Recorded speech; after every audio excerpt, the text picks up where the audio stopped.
Meus queridos, nesta noite quero convidar os irmãos para meditarmos, mesmo sendo, é claro, uma reunião de oração, mas a palavra do Senhor presente conosco, no livro do profeta Naum, capítulo de número 1, versículo de número 7. Naum 1, 7.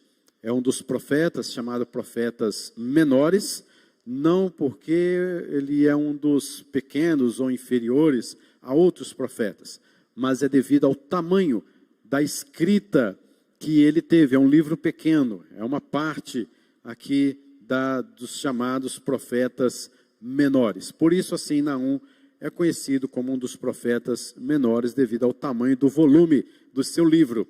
E o versículo 7, capítulo 1, versículo 7, nos diz assim: o Senhor é bom, é fortaleza no dia da angústia, e conhece os que nele se refugiam. O Senhor é bom, é fortaleza no dia da angústia, e conhece os que nele se refugiam. Senhor Deus, venha falar conosco, através deste texto, através de Naum, que o Senhor, ó Deus, que é o Senhor que ilumina os nossos olhos, o Teu Espírito Santo que nos convence, o Teu Espírito Santo que nos abençoa, que o Senhor fale, ó Deus, poderosamente, através desta mensagem, neste texto, para a honra e glória do Teu nome é que nós oramos ao Senhor. Amém, Jesus. Amém. O Senhor é bom, é fortaleza no dia da angústia e conhece os que nele se refugiam. Meus irmãos, a profecia de Naum foi dada para uma cidade chamada Nínive. Nínive, a capital da Síria, e estava completamente sem o devido temor a Deus. Uma cidade perversa, uma cidade idólatra, que havia ídolos espalhados por meio da sua própria cidade. E o próprio Deus, neste mesmo capítulo, está dizendo que não haja sequer posteridade do nome daquela cidade. Por quê? Porque havia idolatria, perversidade. Era uma cidade rebelde, era uma cidade sem nenhum temor a Deus. O capítulo de número 1 mesmo começa a nos mostrar esta sentença do Senhor dos Exércitos, do Deus Todo-Poderoso contra toda aquela cidade. E não é a primeira vez que Deus trabalha com a sua ira sobre uma cidade. Nós já temos isso historicamente no próprio Velho Testamento, como Deus destruiu, por exemplo, Sodoma e Gomorra, porque não havia sequer um temor ao Senhor. Não havia um joelho que se dobrava às questões e os princípios do Deus de Israel, do Deus sobre todas as coisas. E Deus destruiu aquela cidade e está agora tomando também esta cidade de Nínive, prestes a ser destruída por sua ira, pelo fato de ele estar ali colocando diante daquele povo a sua completa tormenta, tempestade sobre aquele povo. E o capítulo de número 1 vai nos mostrar como que Deus é um Deus vingador. Dá medo de ler o capítulo de número 1, cria em nós um temor de observarmos como que Deus está tratando aquele povo, como Deus está profetizando através de Naum as suas devidas atitudes que em breve acontecerão sobre aquela cidade. O capítulo de número 3 mesmo nos fala sobre a completa destruição de Nínive. No versículo 7 do capítulo 3 nos fala: há de ser que todos os que te virem fugirão de ti e dirão: Nínive está destruída, quem terá compaixão dela? De onde buscarei os que te consolem? Queridos, e aqui a gente vai perceber que Deus está irado com esta cidade. Isto começou, queridos, quando o homem pecou diante de Deus e havia ali toda uma separação, um bloqueio para que o homem chegasse até Deus devido ao seu pecado. O homem olhava para si mesmo. A sociedade de Nínive era uma sociedade que olhava para si mesma, uma cidade orgulhosa, uma cidade que atacava e guerreava sem o mínimo do temor ao Senhor. Era uma cidade forte, era uma cidade competente, mas não aos olhos do Senhor.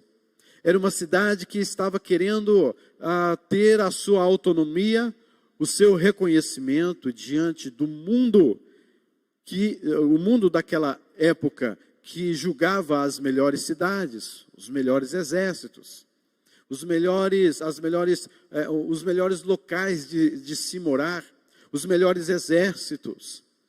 Mas aqui, diante do Senhor, esta cidade era uma cidade ímpia, condenável, porque não tinha nela qualquer tipo de temor a Deus. O versículo de número 2 nos fala, capítulo de número 1, o Senhor Deus é zeloso, é vingador, é cheio de ira. O Senhor toma vingança contra os seus adversários, reserva indignação contra os seus inimigos. O Senhor é tardio em irar-se, esse é um princípio, no versículo 3. Mas Ele é grande em poder e jamais inocenta o culpado. O Senhor tem o seu caminho na tormenta e na tempestade, e as nuvens são o pó dos seus pés. Diz mais o texto, Ele repreende e o faz secar, mingua todos os rios, desfalecem Bazã, o Carmelo, e a flor do Líbano se murcha. Os montes tremem sobre ele, e os outeiros se derretem, e a terra se levanta diante dele, sim, o mundo e tudo o que neles habitam. Quem pode suportar a sua indignação? Quem subsistirá diante do furor da sua ira? A sua cólera, ou seja, o ajuntamento, a coletividade da sua ira, a sua cólera se derrama como um fogo, e as rochas são por ele demolidas. Este é o Deus que nós pregamos. Não é um Deus simplesmente, querido, do Antigo Testamento. É o Deus também do Novo Testamento. É o Deus que virá na pessoa do Senhor Jesus Cristo e julgará os céus e julgará a terra, os anjos e tudo que nele se contém, o mundo e os que nele habitam. E o que vemos aqui é um Deus cheio de ira, cheio de cólera contra esta terrível cidade. Mas diante, querido, desta cólera, diante desta ira, que continua falando no versículo de número 8, mas com inundação transbordante acabará de uma vez com o lugar desta cidade. Com trevas perseguirá o Senhor os seus inimigos. Que pensais vós contra o Senhor? Ele mesmo vos consumirá de todo, não se levantará por duas vezes a angústia. No meio desta pregação, no meio desta profecia de Naum, e ele mesmo é quem escreve este livro, e ele narra este livro de forma tal que já começamos a lê-lo com temor no nosso coração, ciente de quem é Deus, o que Ele faz e os seus princípios. Naum abre uma janela aqui no versículo de número 7. Ele abre uma janela para todos aqueles que estão lendo, ouvindo e interpretando a sua profecia. No meio desta ira de Deus, no meio desta cólera, no meio da sua indignação, Naum coloca uma janela no versículo 7 que diz: o Senhor é bom, é fortaleza no dia da angústia e conhece os que nele se refugiam. Você já provou, queridos, da bondade de Deus? Você já provou o quanto Deus é bom para conosco, para com você? Meus irmãos, aqui Naum, ele está tratando de coisas literais. Ele não está tratando de coisas fictícias. A narração de Naum é coisas que são reais, que vão acontecer devido a acontecimentos reais. E quando Naum coloca na sua narrativa, no seu gênero literário, estas coisas acerca de Deus, no versículo de número 7, ele também continua no seu gênero literário, colocando coisas que são também reais. Ele não muda de assunto. Ele não está colocando algo novo no meio da sua narração, senão simplesmente mostrando que no meio da sua ira, o Senhor se lembra do seu povo. O Senhor mostra ao seu povo quem de fato Ele é, quando Ele derrama a sua ira perante aqueles que não se prostram diante dEle. O Senhor se revela ao seu povo, o Senhor abre uma janela de entendimento sobre quem Ele é, mostrando ao seu povo o que de fato Ele pode fazer àqueles que se mantêm rebeldes contra Ele. Mas aqueles que entregaram os seus corações ao Senhor Deus, ao Senhor Jesus Cristo, podem de fato ter uma experiência nova com o Senhor. Tudo pode recomeçar. Há sempre um novo dia. A tristeza pode até durar uma noite, e às vezes esta noite é comprida demais. Mas um dia chegará, o dia chegará, o amanhecer chega até nós, trazendo raios de alegria, trazendo alegria verdadeira em nosso coração. A noite pode vir o choro, a tristeza, mas a alegria vem pela manhã. E o Senhor nos mostra isso porque Ele é um Deus que faz novas todas as coisas.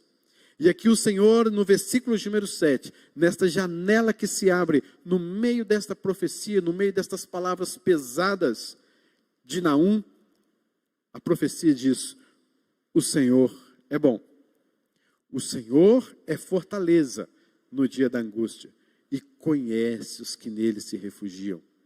Naum, de outra forma, está dizendo que se em Nínive tiver alguém que busca ao Senhor, que teme ao Senhor, que anda nos seus caminhos, o Senhor o conhece. E o Senhor será bom como Ele sempre foi, no seu próprio ser, num dos seus atributos, que é a bondade de Deus. O Senhor será bom sobre esta pessoa. O Senhor é fortaleza no dia da angústia, e o Senhor conhece os que nele se refugiam. 3 coisas nós vemos aqui. Primeiro, o Senhor é bom. Segundo, é fortaleza. Terceiro lugar, Ele conhece os que nele se refugiam. Meus irmãos, neste versículo nós podemos pegar aqui uma questão chave, que é o dia da angústia. Assim como são literais todas as descrições feitas por Naum nestes primeiros versículos do capítulo de número 1, assim também é literal, assim também é vivenciado, pode ser experimentado o dia da angústia. O princípio que aprendemos aqui, então, é que o dia da angústia existe. O dia da angústia é real. O dia, queridos, em que parece que tudo se torna trevas para nós, que tudo se torna escuridão.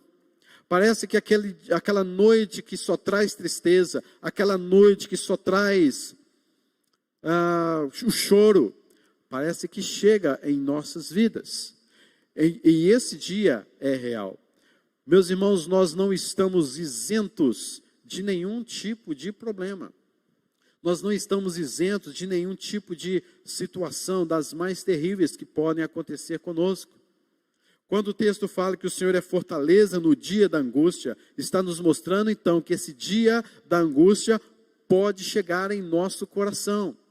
Mas o fato é que Deus, Ele nos conhece e Ele é bom. E quando, queridos, vemos o dia da angústia, a minha pergunta é: o que tem angustiado o seu coração no dia de hoje? O que te traz angústia? O que te traz, querido, essa tristeza que o amarra, essa tristeza lá no fundo da sua alma, que talvez só você e Deus sabe, essa tristeza que você não consegue sequer expor, essa tristeza, essa angústia que você não consegue, quem sabe, falar para o seu pastor, às vezes um tratamento psicológico, você não consegue sequer abrir sobre essa tristeza. Às vezes para aquele melhor amigo que você tem, quem sabe a sua própria esposa ou o seu próprio esposo, você não consegue abrir e aquilo está marcando o seu coração e aquilo está cada dia mais, quem sabe, aumentando na sua alma, no seu espírito, te angustiando sobremaneira. O dia da angústia existe para aqueles que até mesmo temem o Senhor. O salmista, em vários salmos, o salmista ele fala desse dia da angústia. E se nós lêssemos alguns versículos dos salmos, nós vamos perceber que ele também passa por aquilo que nós hoje chamamos de depressão. Alguns chegam a dizer, queridos, que a depressão, e junto com a ansiedade, é o mal do século. Pode até ser, queridos. Mas o fato é que essa tristeza, essa angústia é presente na vida do ser humano há vários séculos, há anos, há milhares de anos. Na verdade, a Bíblia nos fala sobre onde esse dia se iniciou. Esse dia de angústia, esse dia de tristeza, esse dia de grande pavor, de medo, de depressão, de tristeza, iniciou-se em Gênesis capítulo de número 3, quando o homem caiu em pecado e se distanciou de Deus. A partir de então, queridos, o homem longe de Deus, ele está sujeito a cair por terríveis angústias no seu coração, exatamente por estar longe de Deus. Isso então, queridos, são consequências do próprio pecado, que nós chamamos de pecado original. A angústia, ela pode ser até mesmo uma consequência do seu próprio pecado. Mas a angústia, querido, está ligado ao pecado inicial, ao pecado original.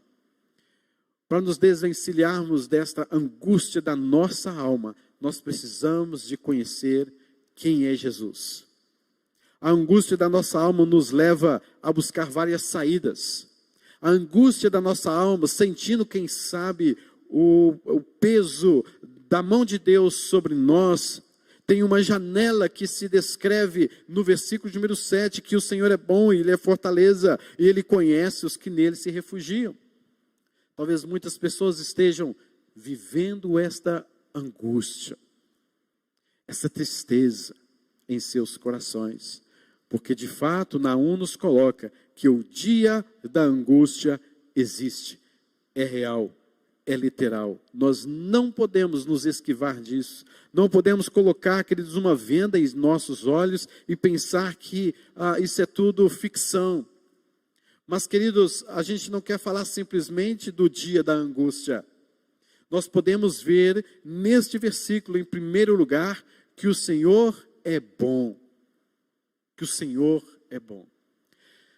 É exatamente por isso e por esta convicção que o salmista descreve naquele salmo que lemos no início.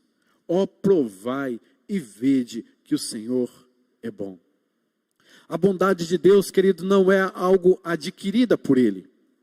A bondade de Deus não é algo assim como nós precisamos de buscar a bondade, precisamos de aumentar as nossas atitudes bondosas.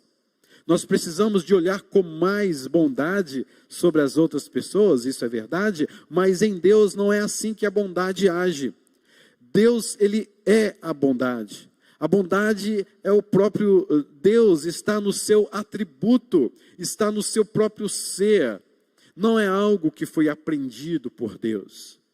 Então, quando nós queremos provar da bondade de Deus, é necessário simplesmente nós conhecê-lo, nós nos aproximarmos dele e veremos e experimentaremos a bondade do Senhor. O Senhor é bom, este é um princípio literal, é um princípio verdadeiro, é uma janela que se abre em meio às angústias das nossas vidas, em dizermos, o Senhor é bom. Mas, queridos, não é suficiente que nós entendamos que Deus, o Senhor, é bom. É necessário nós experimentarmos do Senhor. É necessário nós provarmos do Senhor. É necessário, queridos, nós nos alimentarmos da sua palavra e confiar nele dia após dia. E assim nós teremos esta prova de que de fato, esta experiência de que de fato o Senhor é bom. Não adianta nada nós falarmos aos nossos próprios corações, o Senhor é bom, e lembrarmos disso várias vezes, se nós não experimentamos isso de fato e de verdade. Se nós não trouxermos esta verdade para a nossa alma, para o nosso espírito, para o nosso coração, para a nossa mente, e realmente provar todos os dias a bondade do Senhor, acordar pela manhã e dizer: Senhor, eu quero provar mais um dia da bondade do Senhor na vida da minha família, na minha vida em particular, no meu relacionamento, na minha casa, na minha igreja, no meu trabalho. Senhor, faça-me provar da sua bondade. Sabe por que Naum escreveu que o Senhor é bom? É porque ele sabe o que está dizendo. É porque Naum é um profeta também bem literal. E ele está dizendo tantas coisas literais do que o Senhor vai fazer sobre a cidade de Nínive, e ele está ao mesmo tempo também dizendo que o Senhor é bom, é porque o Senhor é bom mesmo. Queridos, você tem experimentado da bondade do Senhor no seu dia a dia? Observe como que Deus tem sido generoso para com você. Observe como o Senhor tem sido bondoso para com a sua vida. A sua família é prova disso. A sua vida é prova da bondade do Senhor. Se você hoje tem saúde, se você hoje tem o sustento na sua casa que é dado por Deus, é prova da bondade de Deus. Se você hoje tem a sua casa, se você hoje tem a sua família, se você hoje está aqui presente conosco ou está participando conosco, queridos, esse dia que se encerra, essa chuva que cai, o vento que sopra, o sol que vem iluminar para as plantações crescerem, a ordem do seu dia, a sua agenda, o que você fez hoje, o que você fez ontem, e até mesmo o que você fará amanhã, pela misericórdia de Deus, são provas da bondade do Senhor sobre a sua vida. E ao término do dia de hoje, você pode olhar para trás e dizer: o Senhor é bom. O Senhor é bom. Só isso. Experiência com Deus, intimidade com Deus, descansar em Deus, em meio a tantas coisas do versículo de número 1 ao versículo de número 6, você pode experimentar da bondade do Senhor na sua vida, em meio a grandes tragédias que podem ocorrer devido à mão do Senhor sobre todo este mundo, que é um mundo perverso, que é um mundo, queridos, decorrente do pecado, da falta de temor a Deus. Eu e você, pela graça de Deus, podemos terminar o nosso dia e dizer: o Senhor é bom. Queridos, o Senhor é bom demais. E eu louvo a Deus, inclusive, sabe por quê? O Senhor é bom na minha vida porque Ele não atendeu a várias orações minhas. Graças a Deus por isso. Porque eu já fiz muitas orações que eu falo hoje: Senhor, muito obrigado, porque eu orei com tanta intensidade sobre aquele assunto. E hoje eu percebo que não poderia ser daquele jeito. O Senhor me ensinou a caminhar contigo. O Senhor pegou a minha mão e disse: este é o caminho, andai por ele. O Senhor é bom até mesmo quando não responde-nos como nós gostaríamos que Ele nos respondesse. A misericórdia, querido, do Senhor as misericórdias do Senhor são a causa de não sermos consumidos. É prova da bondade do Senhor, porque o Senhor é bom. É isso que Naum está dizendo. Em segundo lugar, diz que o Senhor é fortaleza. Diante da angústia do nosso coração, o Senhor age com a sua bondade, e o Senhor, queridos, também é o local da nossa fortaleza. Nele nós podemos confiar, nele nós podemos, queridos, descansar. Somente o Senhor é quem pode restaurar a sua vida, a sua alma, fazer novas todas as coisas, porque Ele é fortaleza. Ele nos protege dele mesmo. Ele nos protege, cuida de nós, debaixo da sua própria ira que está para ser derramada neste mundo. O Senhor é fortaleza para nós. O Senhor cuida de nós.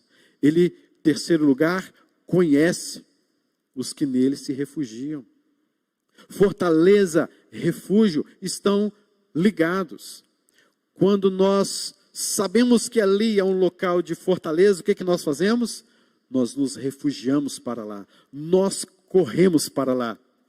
Nós sabemos que lá eu vou ter o descanso. Ali eu vou ter alegria. Ali tudo será restaurado.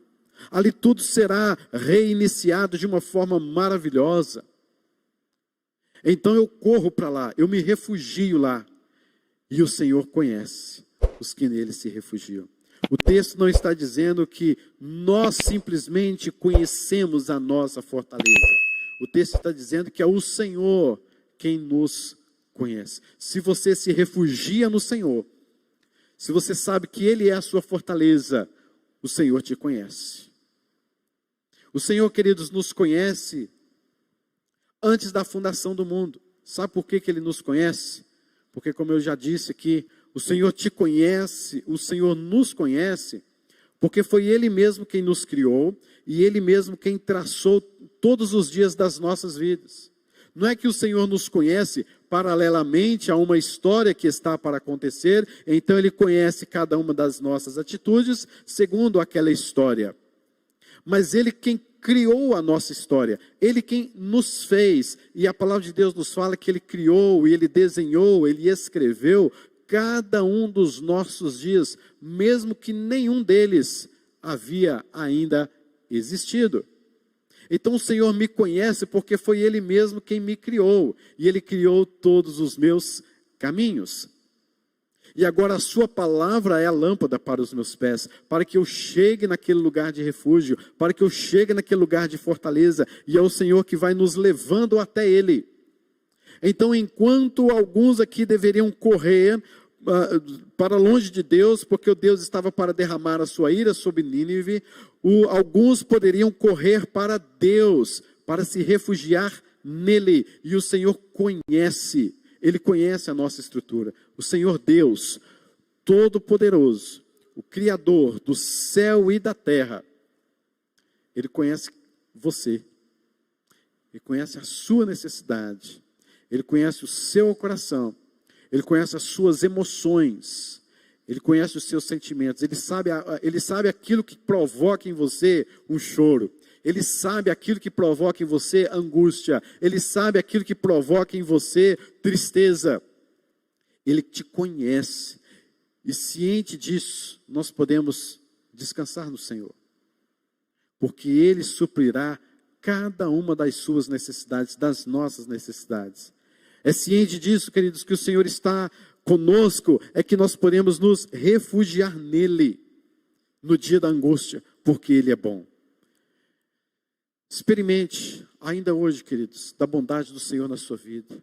Somente Jesus, em meio a tantos horrores, somente Ele abre uma janela, abre uma porta para mostrar-nos que Ele é bom e que Ele nos conhece e que nós podemos nos refugiar nele. Mas é necessário você entender isso, é necessário você provar da bondade do Senhor, não uma prova intelectual, não uma prova religiosa, não uma prova de que você simplesmente saiba, mas uma prova experimental, de intimidade, e você acabar o seu dia e dizer, de fato, eu provei da bondade do Senhor. O Senhor é bom, é fortaleza no dia da angústia, e conhece os que nele se refugiam. Que Deus abençoe a sua vida em nome de Jesus nesta noite, que esta verdade, que esta janela que se abre em meio às coisas trágicas da sua vida, possam estar no seu coração e na sua alma em nome de Jesus. Amém?